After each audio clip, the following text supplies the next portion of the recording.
ഇതത് ഒറ്റ നോട്ടത്തിൽ എന്തെങ്കിലും കുഴപ്പം തോന്നുന്നുണ്ടോ ഡോൺ? അല്ല ബോൺ ബോസ്കോ. ഞാൻ നിങ്ങൾ എന്താ വിളിക്കണ്ടേ? എന്ത് വേണമെങ്കിലും വിളിച്ചാൽ മതി. തെറി വിളിച്ചോട്ടെ? മുഖത്തേക്കാണ്. ആ നോക്കടാ, സേതുരാമയ്യർ അതേ നടത്തല്ലേ. സാറേ, ഒരു ഡോൾഫിൻ ചത്തു വന്നിട്ടുണ്ട്. എടുത്ത് മുറിച്ച് ഫ്രൈ ആക്കിയിട്ട് സായിപ്പന്മാർക്ക് കൊടുക്കട്ടെ? ഒന്നും വേണ്ട, നീ ചെല്ല്. ഇതാരാ? അവരോട് എന്നോട് ചോദിച്ചാൽ പോരെ? എൻ്റെ വായിൽ നാക്കിൽ കിടക്കുന്നത്. ആള് ഭയങ്കര സ്മാർട്ടാണല്ലോ. എന്താ പേര്? യേശു.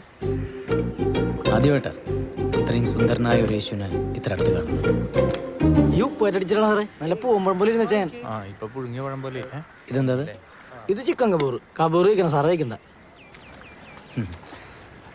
ഇതൊക്കെ എടുത്തുകൊണ്ട് വരുന്നതിന് മുമ്പ് കൈയൊക്കെ വാഷ് ചെയ്തിരുന്നു? പിന്നെ അതെന്താ അങ്ങനെ ചോദിച്ചു? ഇല്ല, ഞാൻ പറഞ്ഞ സത്യമല്ലേ, കൈ കഴുകിയില്ല. ശരിയാ. അത് ഞാൻ പോണ വഴിക്ക് സ്വിമ്മിംഗ് പൂളിൽ കഴിയിട്ട് പോകുള്ളൂ. അതുപോലെ യേശു രാവിലെ അപ്പിട്ടിരുന്നു? പിന്നെ ഇട്ടു കുറച്ച്.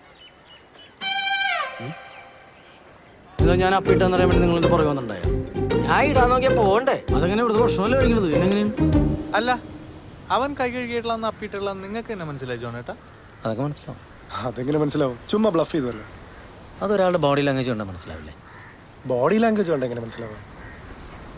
അയാൾ കള്ളം പറഞ്ഞപ്പോൾ കൈ പുറകിലേക്ക് പോയത് ശ്രദ്ധിച്ചില്ലേ? അത്രേ ഉള്ളൂ. എന്നാലും കൈ പോയി എന്ന് വെച്ച്. ഞാൻ കഴിഞ്ഞ 5-6 വർഷമായിട്ട് മൈക്രോ എക്സ്പ്രഷനാണ് പഠിച്ചുകൊണ്ടിരിക്കുന്നത്. മൈക്രോ എക്സ്പ്രഷനാ? നിങ്ങൾ മെന്റലിസ്റ്റ് ആണെന്നല്ലേ പറഞ്ഞേ?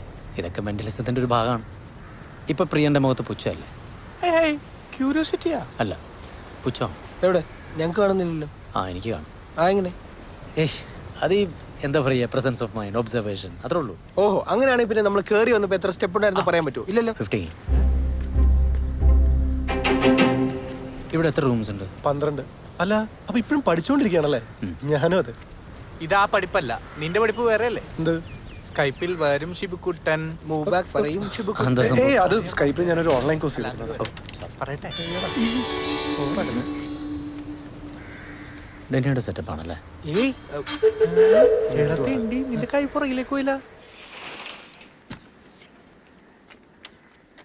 ചെരുപ്പിടാലോ അല്ലേ? ഓക്കെ. ഇവിടെ ഇരുന്നപ്പോഴാ അന്ന് അവളെ മൊബൈലിൽ ഫോട്ടോ എടുത്തപ്പോൾ കാണാതായത്. എവിടെ ഇരുന്നപ്പോൾ? ഇവിടെ ഇങ്ങനെ ഹാഫ് ചന്തിയിൽ. നിങ്ങളെല്ലാവരും ഉണ്ടായിരുന്നു? ഇല്ല, അവൻ മാത്രമേ ഉണ്ടായിരുന്നുള്ളൂ. ഓ, എൻ്റെ ഫ്രണ്ടാ. Spanish fly.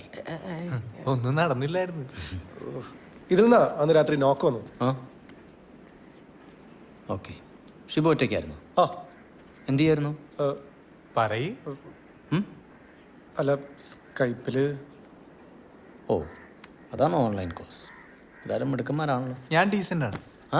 അല്ല, ഞാൻ ഡീസൻ്റ് ആണ്. ഓ, ഇവിടെ വെച്ചാണ് പ്രേതം ഞങ്ങളുടെ ഫോട്ടോ എടുത്തത്. ശരി. കിട്ടാത്തോണ്ടല്ലോടാ നാളെ നീ ഡീസൻ്റ് ആണെന്ന് പറഞ്ഞു. ഫോട്ടോഗ്രാഫർ പ്രേതം.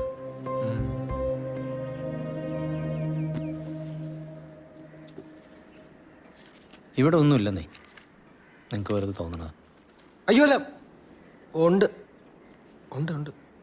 ഒന്നെങ്കിൽ ഇവിടെ പ്രേതമുണ്ട്, അല്ലെങ്കിൽ ഞങ്ങൾക്ക് പ്രാന്തുണ്ട്.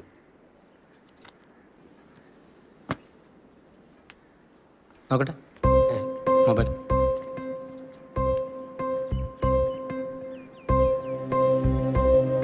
ഒരു ചുക്കൂല്ലെന്നേ? അല്ല, ഉണ്ട്. അങ്ങനെയാണെങ്കിൽ ഞാൻ ഇന്നലെ പറഞ്ഞതുപോലെ ആള് വല്ലതും പുറത്തേക്ക് പോയിട്ടുണ്ടാവും. വെയിറ്റ് ചെയ്യാം. അറിവുണ്ട് കണ്ടത്.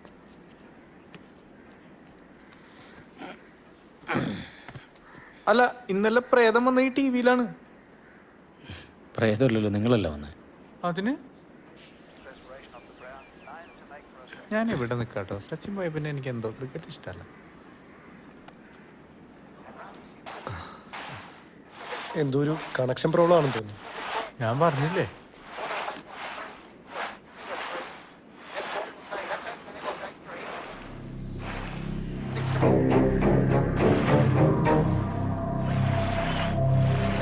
വെയിറ്റ്.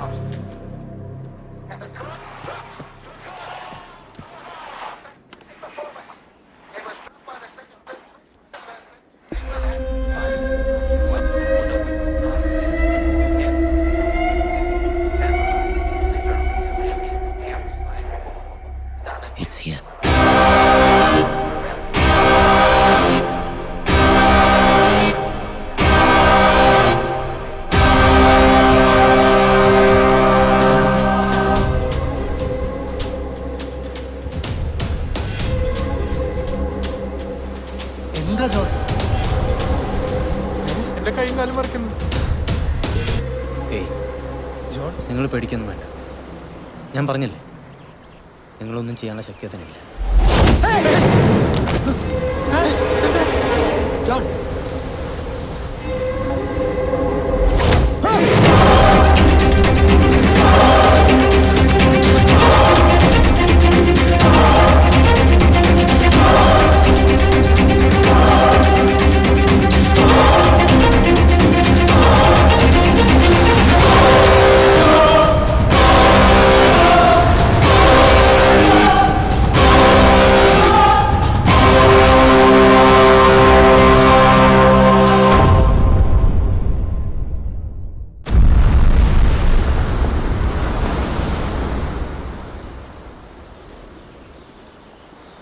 ഇതിന്റെ മുകളിൽ നിന്ന് തല കുത്തി കൊണ്ട് ജോണിനൊന്നും പറ്റിയില്ല.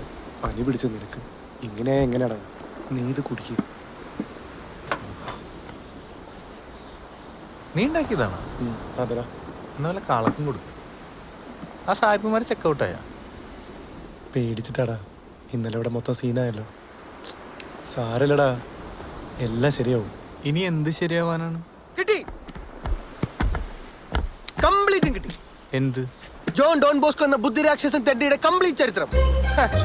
പക്ഷേ അവൻ അറിഞ്ഞില്ല, അവനെ വിറ്റ് പോക്കലിട്ട ബുദ്ധി ഈ ഡെന്നി കൊക്കിനുണ്ടെന്ന്. നീ നിന്ന് തിരുവാതിര കളിക്കാതെ സമാധാനമുള്ള വല്ല കാര്യം പറയണ്ട ഡെന്നി. സമാധാനം തരുന്ന വാർത്ത മാത്രമേ ഉള്ളൂ മക്കളെ. അച്ഛൻ പറഞ്ഞ പോലെ ഒരു മാങ്ങാത്തുലി അല്ലേ അയാൾ. പിന്നെ കോളേജിൽ ലൈബ്രറിയൻ ആയിരുന്നല്ലോ നമ്മുടെ ഡാഗിനി. അവിടെ പഠിക്കാൻ ചെന്നപ്പോ പരിചയപ്പെട്ടതാണ് ഈ യങ് ജോണിനെ. 2 orphans, okay. സ്നേഹം, സെന്റിമെന്റ്സ്. അവസാനം അയാൾ അവർക്കൊരു മോനെ പോലെ. അയാൾ അവരെ മമ്മ എന്ന് വിളിച്ചു. എന്റെ പൊന്ന് ഡെന്നി, നാടകം അവസാനിപ്പിക്കുക. എനിക്ക് പനി കൂടും. കോളേജ് പഠിത്തം കഴിഞ്ഞ് കുറെ കാലം അയാൾ നമ്മളെ പേടിപ്പിച്ച പോലെ ഇവിടെ ലൊട്ടിലൊടുക്ക് പരിപാടിയായിട്ട് നടന്നു. പിന്നെ ഏതൊരു കപ്പലിൽ ജോലി കിട്ടിയപ്പോ അങ്ങോട്ട് പോയി. വല്ലപ്പോഴും ലീവിന് വരുമ്പോ ഡാഗിനിയുടെ വീട്ടിൽ താമസിക്കും. അത്രേ ഉള്ളൂ. അത്രേ ഉള്ള? അത്ര തന്നെ ഇല്ല. നമ്മളെല്ലാരും കൂടി പറഞ്ഞ് പറ്റിക്കായിരുന്നടാ. നീ എന്താണ് പറഞ്ഞു വരുന്നത്? ദൃശ്യം, ഇറ്റ് വാസ് എ പ്ലേ. ആ കിളവിയും അച്ഛനും എല്ലാരും എനിക്ക് കൂട്ടും.